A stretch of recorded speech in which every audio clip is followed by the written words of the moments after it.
Loue ton Dieu ce matin. Dis-lui qu'il est bon, dis-lui qu'il est le roi des rois. Dis-lui qu'il est le Seigneur des seigneurs. Dis-lui qu'il est tout pour toi. Qu'il est ton bouclier, il est ton papa adoré, il est ton médecin par excellence. Dis-lui merci pour le souffle de vie. Dis-lui merci pour tout ce qu'il a fait dans ta vie. Dis-lui merci pour les choses visibles, pour les choses invisibles. Élève ton Dieu ce matin. Élève ton Dieu ce matin. Dis-lui merci. Merci Seigneur pour le ciel ouvert. Merci pour tout ce que tu as opéré dans ma vie. Merci car tu es le roi des rois, le prince des princes. Qui est comme toi Seigneur? Il n'y a aucun Dieu qui peut s'égaler à toi. D'ailleurs, tu es le seul et unique Dieu. Je t'adore ce matin. Je t'élève comme un étendard ce matin. Je t'élève comme un étendard ce matin. Tu es mon tout. Tu es mon tout. Merci Seigneur, merci Jésus. Merci Yahweh, mon médecin par excellence. Tu me guéris de tous mes maux. Tu me guéris de toutes mes maladies. Corps, âme, esprit, tu me guéris, Seigneur Dieu. Tu es mon médecin par excellence. Tu me donnes la paix du cœur, pas la paix dans ce monde. La paix dans ce monde est limitée, mais la paix qui vient de toi. Merci Jésus. Merci pour la paix que tu me donnes ce matin. Merci pour la guérison divine, Papa. Merci Seigneur, car tu es mon avocat. Tu es mon juste juge. Tu juges mes ennemis. Tu juges mes ennemis. Tu juges tous ceux qui m'ont fait, toutes personnes qui m'ont fait du mal. Toutes personnes qui ne veulent pas mon avancement. Toutes personnes qui me mettent des blocages. Toutes personnes qui m'amènent des choses qui ne sont pas de toi. Seigneur Dieu, je te dis merci car tu es le juste juge. Tu juges tous mes ennemis ce matin.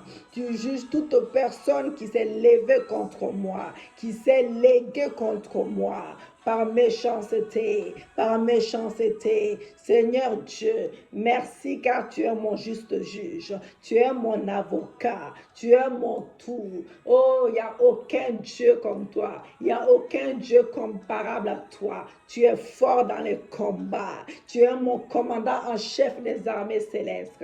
Tu es mon époux, tu es mon papa. Je t'adore, Seigneur. Je te loue, Papa.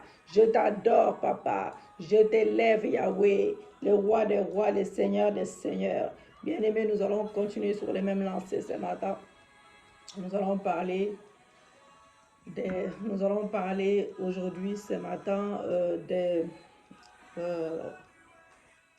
le Saint-Esprit prenne le contrôle de toutes choses. Nous allons traiter aujourd'hui, voilà, les dons spirituels. On avait commencé hier matin.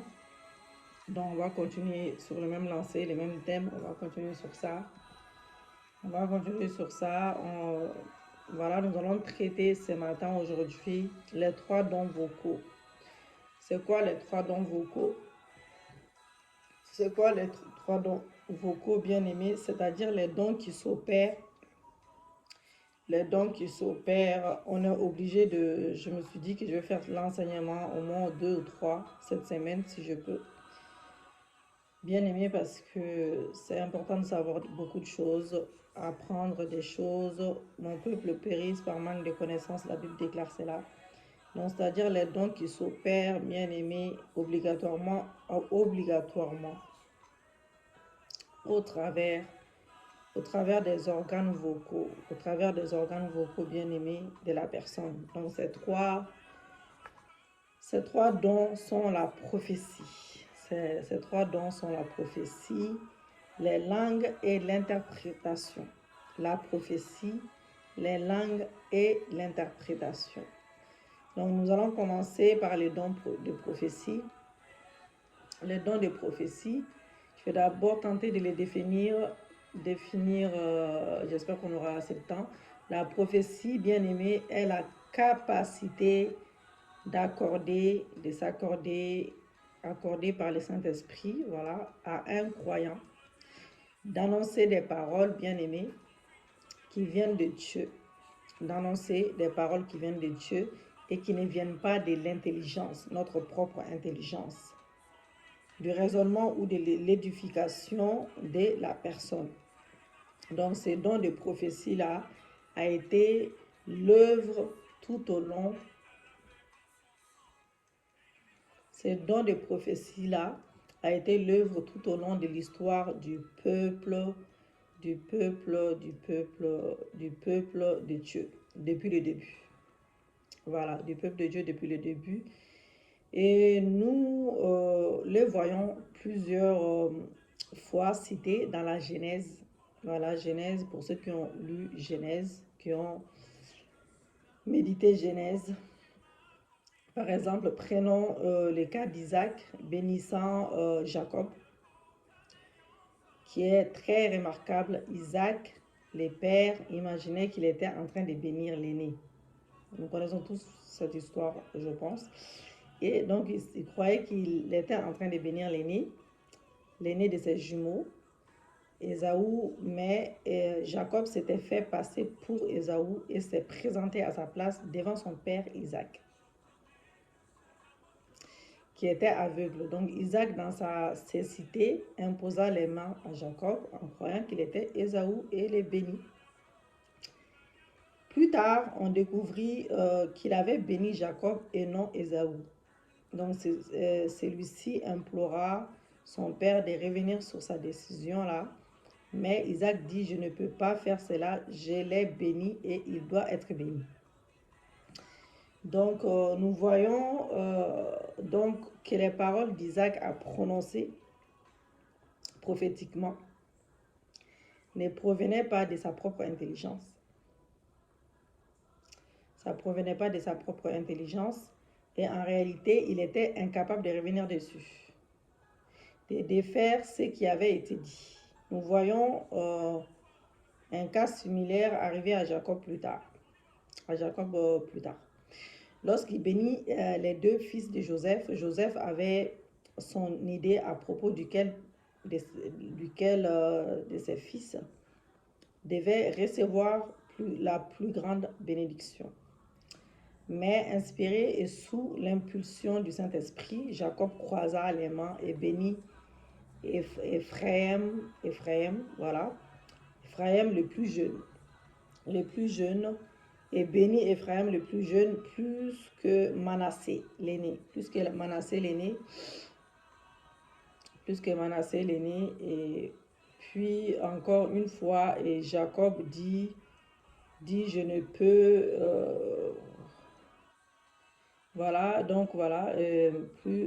plus que Manassé. Puis encore une fois, Jacob dit, je ne peux changer ce que j'ai fait. C'est le fait de Dieu. C'est voilà.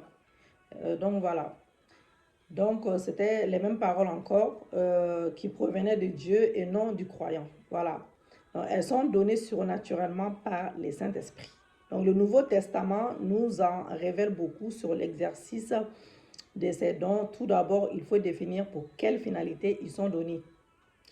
Nous la trouvons citée en 1 Corinthiens 14, verset 3, où Paul dit « Celui qui prophétise, au contraire, parle aux hommes, les édifie, les exhorte, les console. » Donc, c'est-à-dire que celui qui prophétise parle de la part de Dieu aux hommes.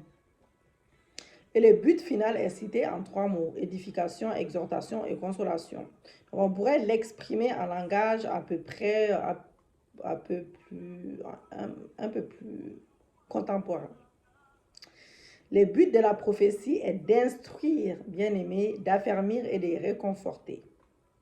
Le don de prophétie est absolument pas donné pour produire des dictateurs. Des personnes qui sont là pour faire des déclarations arbitraires sur ce que d'autres personnes devraient faire. Permettez-moi de vous dire ceci très fermement et une fois pour toutes, il n'y a pas de dictateur dans le corps de Christ. Et celui ou celle qui utilise la prophétie pour se poser en dictateur fait un mauvais usage de ses dons. Nous devons examiner cela. Donc, c'est pour cette raison que la parole dit très clairement que toutes les déclarations prophétiques doivent être jugées. Par exemple, en 1 Corinthiens 14, verset 29, Paul dit « pour ce qui est des prophètes, que 2 ou 3 parlent et que les autres jugent. Il est important, bien aimé, de voir que normalement, mais pas invariablement, dans le Nouveau Testament, les prophètes œuvraient ensemble, ils étaient membres du même corps. Il ne s'agissait pas d'un homme qui était fort au-dessus des autres et qui énonçait des déclarations que tous les autres devraient accepter, qu'ils soient d'accord ou pas. Ainsi, Paul dit, laissez parler 2 ou 3 prophètes et que les autres prophètes les jugent. Laissez-les définir au nom du corps si c'est qu'ils affirment vient bien de Dieu, et nous devrions faire attention à eux. Donc, encore une fois, dans 1 Thessaloniciens 5, verset 19, 21, Paul dit la chose suivante. N'éteignez pas l'esprit, ne méprisez pas les prophéties, mais examinez toutes choses, retenez ce qui est bon. Paul met en garde contre 2 erreurs. Bien aimé, la première est celle de mépriser les déclarations prophétiques. Quand tu méprises les déclarations prophétiques et les rejeter à bloc. La seconde est celle de croire tout ce qu'elles disent sans même les examiner. Il dit, ne les méprisez pas et n'éteignez pas l'esprit. Mais d'un autre côté, lorsqu'une prophétie arrive, examine-la. Examine-la attentivement et ne retenez que ce qui est bon. Ça me rappelle quelque chose que j'avais l'habitude de dire à des gens il y a quelques années. Voilà, je leur disais, souvenez-vous que tout ce que les prophètes, les hommes de Dieu ont apporté n'était pas bon. Certains hommes de Dieu qui se font passer pour les hommes de Dieu apportés n'étaient pas bons. Il y a des choses bonnes et d'autres qui ne le sont pas, que ce soit des faux ou des vrais. En général, voilà, c'est des faux. Parce que normalement, si tu es dans le mensonge, les pères du mensonge, c'est les diables. Voilà. Voilà. Donc, voilà, c'est... Voilà. Donc, aujourd'hui, bien aimé, il ne faut pas avaler toutes les prophéties. Parce que surtout de nos jours, les gens, ils prophétisent n'importe comment, n'importe quoi, pour vous faire plaisir ou pour avoir beaucoup de monde, peu importe, je sais pas. Il y a des gens qui gobent tout ce qu'on leur dit. Tout, mais vraiment tout. Hein. Il y a des mariages qui sont brisés à cause des faux prophéties. Il y a beaucoup de choses, voilà. Bref, donc j'ai dit que la prophétie devait être jugée. Bien aimé, comment pouvons-nous la juger? Et j'aimerais vous donner 3 tests simples et pratiques. Tout d'abord, la prophétie s'accorde-t-elle avec la parole? Le Saint-Esprit est l'auteur de la parole et il ne se contredit jamais donc. Il ne dira jamais au travers de la prophétie quelque chose de contradictoire à la parole. Donc, deuxième test est la suivante. La prophétie exalte-t-elle Jésus-Christ? Le premier ministre du Saint-Esprit dans l'Église est de révéler et d'exalter Jésus-Christ. Tout ce qui ne l'exalte pas ne vient pas du Saint-Esprit. Apocalypse 19, verset 10, nous précise ceci en particulier. Donc, le témoignage de Jésus est l'esprit de la prophétie. Donc, toutes les vraies prophéties sont centrées sur la personne de Jésus. Donc, la troisième, la prophétie édifie-t-elle le peuple de Dieu? Rappelons-nous que c'est les premiers desseins d'édification du peuple de Dieu. Si la prophétie n'instruit pas, ne fortifie pas, n'encourage pas le peuple de Dieu, il n'y a aucune raison de croire qu'elle vient du Saint-Esprit. Si nous examinons les ministères de Jésus à la recherche d'exemples de prophétie, il est intéressant de constater que nous n'en trouvons pas. Je crois qu'en raison en est que tout ce que Jésus a dit était prophétique. Donc, il n'y avait donc pas de situation particulière dans laquelle il aurait pu prophétiser parce que l'intégralité de son ministère était prophétique. Surtout quand il a parlé à la femme. Tu vis avec ton mari en sachant que la femme, ce n'était pas son mari. Bon, voilà. Donc, cependant, il y a d'autres exemples. En fait, il attendait que la femme, elle avoue la vérité. Donc, cependant, il y a d'autres exemples de prophéties dans le Nouveau Testament qui sont intéressants et instructifs. Donc, je voudrais en examiner un dans la vie de Timothée, bien aimé. Et dans 1 Timothée 18, Paul écrit ce qui suit à Timothée. Le commandement que je t'adresse, Timothée, mon enfant, selon les prophéties faites précédemment à ton sujet, c'est que d'après elles, tu combats les bons combats. Nous devons reconstituer plutôt les contextes. Ailleurs dans ces épîtres de Paul dit que Timothée était destiné plutôt à un ministère particulier par l'imposition des mains des anciens ainsi que des prophéties. En d'autres termes, il semble que le cours particulier qu'allait suivre la vie de Timothée, c'est lui que Dieu avait planifié pour lui. Voilà. Avait été révélé à travers du don des prophéties et qu'au travers de celui-ci, Paul et les anciens furent poussés à imposer les mains à Timothée afin de mettre à part pour son ministère. Il semblerait également que ces prophéties aient donné de grands encouragements, des promesses à Timothée par rapport à ce que Dieu allait accomplir à travers de lui. Ainsi, lorsque Paul écrit sa première épître, il a averti Timothée contre l'esprit de crainte et de découragement. Donc, l'une des choses qu'il a dites était « Souviens-toi des prophéties qui ont été faites à ton sujet auparavant. Souviens-toi que Dieu est avec toi et même si tu as des oppositions et des problèmes bien-aimés, Dieu va accomplir ce qu'il a promis pour toi. » Voilà un bel usage de la prophétie. Je l'ai exprimé plusieurs fois dans ma propre vie. L'expérimenter plutôt. Voilà, c'est ça. Expérimenté plusieurs fois dans ma propre vie. Lorsque j'ai été découragée, lorsque j'ai été oppressée ou que je me demandais si j'allais arriver au bout de la chose, je me suis souvenu des prophéties qui m'avaient été données dans le passé et elles m'ont encouragée et fortifiée. Cependant, je dois tout de même vous mettre en garde quant à la prophétie directive.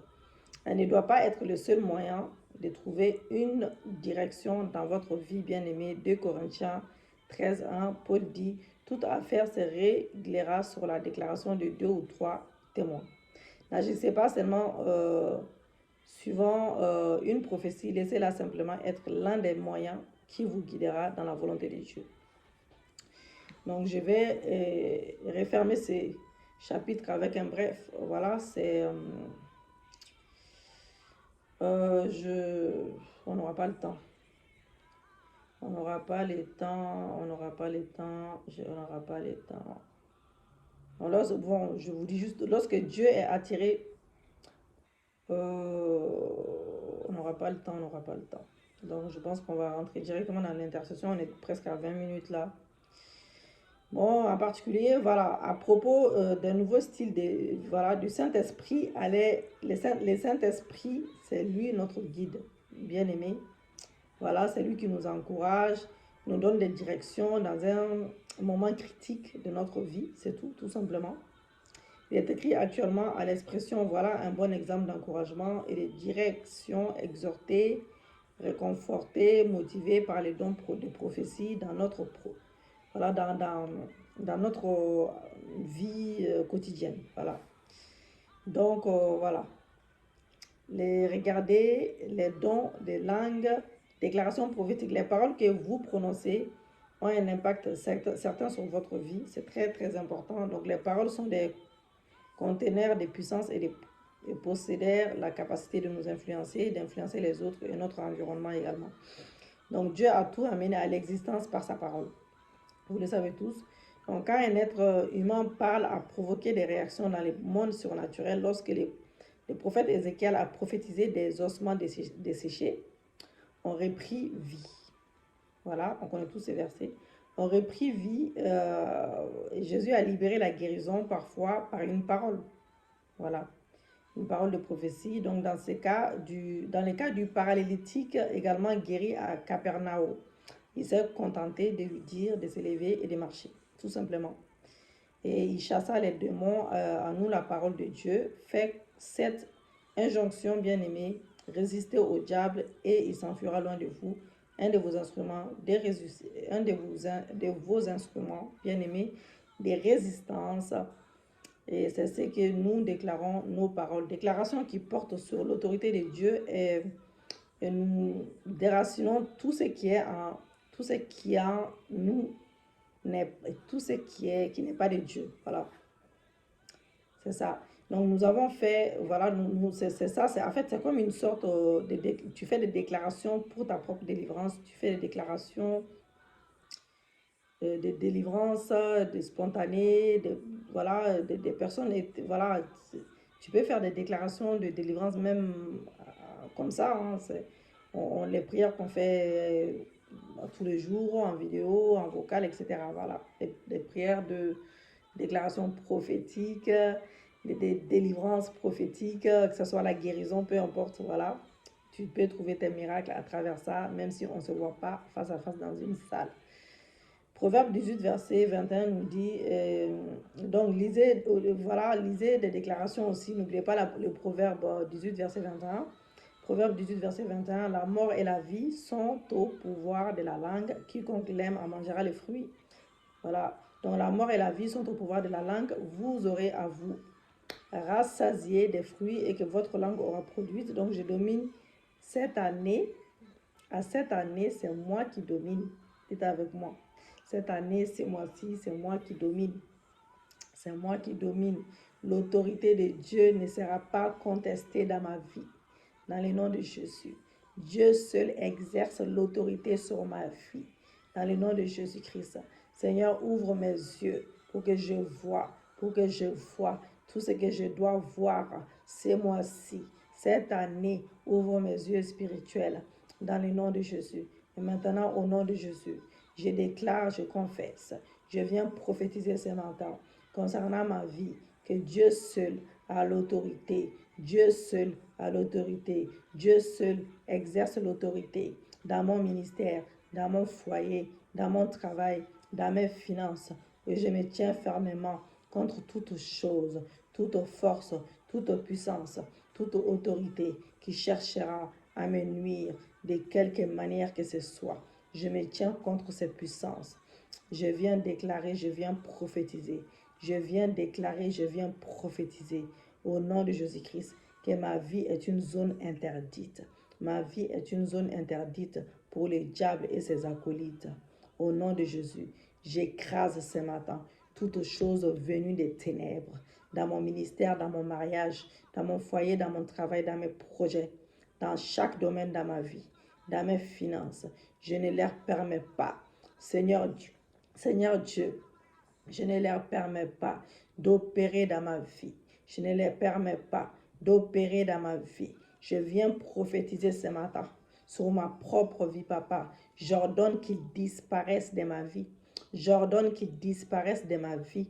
Au nom de Jésus, je déclare toute activité démoniaque sont nulles et non avenues dans ma vie. À cette année, ces mois-ci, même les années à venir, au nom de Jésus-Christ, j'appelle les jugements de Dieu sur toute puissance qui s'attaque à ma vie, qui s'attaque dans mon ministère, qui s'attaque dans mon mariage, qui s'attaque dans mon foyer, dans mon travail, dans mes finances, qui s'attaque dans chaque domaine de ma vie. Au nom de Jésus-Christ, je viens déraciner ce matin tout ce qui a été implanté dans ma vie, dans ma famille, dans mes circonstances. Au nom puissant et glorieux de Jésus, je déracine, papa, tout ce qui a été planté, enfui à l'intérieur de moi, dans mon corps, papa, dans mon âme et qui vient des ténèbres. Dans le nom de Jésus-Christ, dans mon esprit, au nom de Jésus-Christ, au nom de Jésus, je déracine tout ce qui est en moi, qui ne vient pas de toi. Je déracine tout ce qui est en moi, qui ne vient pas de toi. Je déracine tout ce qui est dans mon mari, mes enfants, qui ne viennent pas de toi. Dehors au nom de Jésus. Dehors au nom de Jésus. Dehors au nom de Jésus. Toute force, toute influence, Yahweh, toute émotion, toute bactérie, toute chose spirituelle, toute chose biologique, émotionnelle qui fonctionne dans ma vie, papa, dans mon corps, qui n'est pas de Dieu. Dans ma vie, dans la vie de mon mari, dans son corps, qui n'est pas de Dieu, dans la vie de mes enfants, dans leur corps, qui ne sont pas de Dieu, est déraciné au nom de Jésus. Nous nous séparons avec toute chose qui vient des ténèbres. Nous nous séparons ce matin avec toute chose qui vient du ténèbre. Au nom de Jésus-Christ, toute personne qui vient des ténèbres ou qui agit pour le compte des ténèbres, je brise leur influence sur ma vie. Je brise leur influence sur mon ministère. Je brise leur influence sur mon ministère. Je brise leur influence dans mon mariage. Je brise leur influence dans mon futur mariage. Je brise leur influence dans mon travail, dans mes finances. Je brise leur influence dans mon voyage, dans mes projets. Dans le nom de Jésus, dans mon travail, dans mon futur travail, je consacre maintenant ma vie à Dieu. Je consacre ma vie au Fils de Dieu. Je consacre, je déclare que la volonté de Dieu dans ma vie. Je déclare la seule volonté de Dieu dans ma vie, pas ma propre volonté, mais la volonté qui vient de mon Dieu, sera accomplie dans ma vie, en ces mois-ci, en cette année, même les années à venir. Je vais penser comme Dieu. Je vais penser comme Dieu. Je vais penser comme Dieu pense. Je vais parler comme Dieu parle. Je vais agir comme Dieu agit. Parce que j'ai la pensée de Christ, parce que j'obéis à la voix de Dieu et parce que je suis la voix de Dieu. Au nom de Jésus-Christ de Nazareth, nous allons continuer à déclarer prophétiquement pour notre vie la bonne santé. La bonne santé, c'est très important, surtout en ce moment. La mort et la vie sont au pouvoir de la langue. Ce que vous dites est un impact sur votre vie, comme je l'ai déjà dit. Voilà. Donc, nous allons faire une prière de guérison pour ceux qui sont malades, bien-aimés. Nous allons faire une prière de déclaration pour ceux qui sont malades. Nous apprenons à la bouche l'apôtre Pierre, donc dans Actes 10, verset 38, que Jésus était oint du Saint-Esprit de la puissance et qu'il allait partout faisant du bien et guérissant tous ceux qui étaient malades. Alléluia. Ce que Jésus a fait sur la terre est aussi avant-goût de ce qui sera de l'eau. Chaque chrétien bien-aimé, après la croix, en effet, Ésaïe 53 démontre que Jésus sur la croix s'est chargé de nos péchés, de nos maladies. Chaque chrétien né de nouveau a donc le droit, bien-aimé, la possibilité de vivre en bonne santé. Même les païens nous déclarons la santé, ça se passe. Révélation dans la parole de Dieu et d'apprendre à vivre pleinement avec cette réalité. Nous allons faire des déclarations prophétiques sur notre santé. J'espère que ça ira pour les temps. Ah là là, je speed. Hein. Bien aimé, on déclare. Alléluia, je prends au sérieux ma santé et je marche dans la révélation de la volonté de Dieu ce matin. Je sais que Dieu a compassion de moi et veut que je sois en bonne santé. Même si vous ne savez pas, vous connaissez quelqu'un, vous mélangez son nom. Je sais que Dieu a la puissance pour me guérir. Je crois que ma prière pour la guérison est puissante. Elle est efficace. Oui, je crois par la parole de Dieu que Jésus a apporté mes maladies, mes souffrances à la croix et m'a libéré ce matin. Je crois et je déclare par ces meurtrissures, je suis guéri. Par ces meurtrissures, je suis guéri. Donc, je reçois la guérison ce matin, la libération, la délivrance. Tout agent biologique des maladies disparaît dans mon corps. Au nom de Jésus, des afflictions de longue date me quittent ce matin comme elles ont quitté l'homme à côté de la piscine de Bethesda. Au nom de Jésus-Christ, à l'arrivée de Jésus-Christ, je ne serai plus opprimé par les diables. J'ordonne à tout esprit d'infirmité de me quitter ce matin, de me quitter pour toujours. J'annule ce matin toute activité démoniaque dans ma vie, chaque domaine dans ma vie, dans mon corps, âme, esprit. Tout ce qui a été déposé en moi, qui n'est pas de Dieu, disparaît ce matin.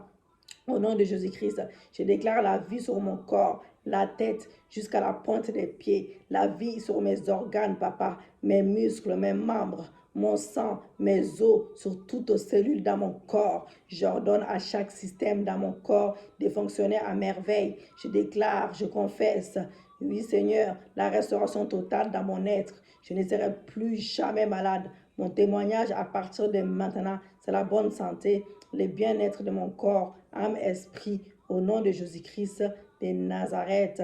Nous allons faire une déclaration prophétique sur notre vision. Alléluia, alléluia. Comme Habakkuk 2, verset 22 à 3. Je ne vais pas lire parce qu'on n'aura pas le temps.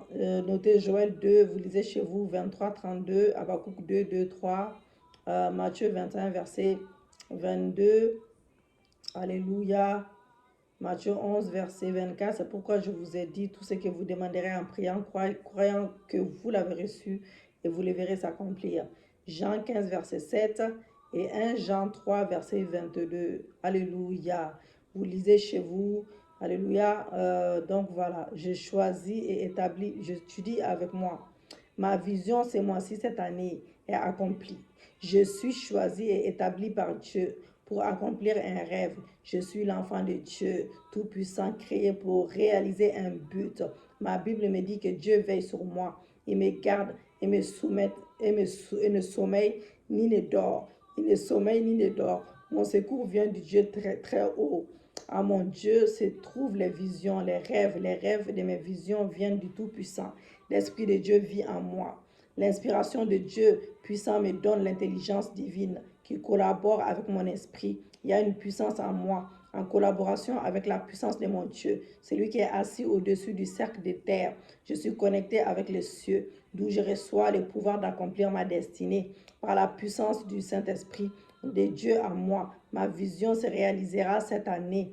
Au nom de Jésus, même les années à venir, je crois et je déclare que bien que mes rêves ne sont pas encore manifestés physiquement, mes rêves sont déjà réalisés, bien qu'ils ne soient pas visibles aux yeux des hommes, des femmes, mes rêves sont déjà déclarés accomplis dans les cieux et par mon Dieu, c'est le Saint-Esprit véritable. Au nom de Jésus, mes visions sont divines, elles viennent du Tout-Puissant, mes visions émanent du divin Seigneur Dieu et trouvent leur source dans les cieux. Au nom de Jésus, au nom de Jésus-Christ, même si la vision tarde, elle s'accomplira certainement, comme Habakkuk le dit. Oh Jésus, elle s'accomplira certainement, même si mes rêves sont retardés pour un temps, ils se réaliseront certainement. Celui qui m'a appelé est fidèle et c'est lui qui les fera dans le nom de Jésus. Maintenant, par la foi, je proclame que ma vision s'est réalisée maintenant. Mes rêves se sont accomplis car mon Dieu Tout-Puissant a agi à ma faveur selon sa parole, selon ma foi. Au nom de Jésus, ma vision s'est réalisée au nom puissant de Jésus-Christ de Nazareth. Mes rêves se sont réalisés au nom puissant et glorieux de Jésus-Christ de Nazareth. Que l'Éternel soit glorifié, qu'il soit béni. On a fini. on a fini. Gloire à Dieu. Merci Seigneur, merci Jésus, merci pour les ciels ouverts. Merci pour tout ce que tu as fait dans la vie de tout un chacun. Merci car tu nous écoutes, tu nous as exaucés. Merci pour l'exaucement de nos prières selon Jean 14, verset 14. Merci Seigneur Dieu pour les signes, les prodiges, les miracles. Seigneur Dieu, merci pour les ciels ouverts. Merci pour les témoignages que tu nous donnes. Dans le nom glorieux de Jésus, nous avons prié. Amen. Bien-aimés dans le Seigneur, partagez la vidéo, aimez la vidéo, commentez la vidéo aussi, ça serait super. Commentez pour que ça soit visible pour les autres. Voici notre livre, je l'ai reçu les miens aujourd'hui. Voilà. La victoire de la prière. Voilà, voici notre livre. Voilà, voici notre livre. Vous allez sur Amazon, vous commandez. Là, c'est version papier. Voilà, broché. Version papier, c'est broché. Et version papier, c'est broché. Et version Kindle, tu peux télécharger la version la Kindle comme la Bible. Donc voilà, donc pour ceux qui sont à l'étranger, ils ne peuvent pas faire la version Kindle apparemment. C'est ça que les mails que j'ai reçus, oui. Apparemment, version papier, oui. Vous pouvez commander. Amazon est partout dans le monde entier. Voilà, donc je vais continuer à montrer petit à petit. Shalom, shalom, soyez bénis, soyez bénis, soyez bénis. Achetez-le pour la gloire de Dieu. Achetez-les, vous pouvez même offrir. Même à des non-croyants. Voilà, Dieu vous bénira et ces personnes pourront être touchées et que leurs âmes peuvent être sauvées à travers les livres, les vidéos, les prêches que nous faisons. Ne vous gênez pas. Que l'Éternel soit glorifié et shalom, shalom, shalom.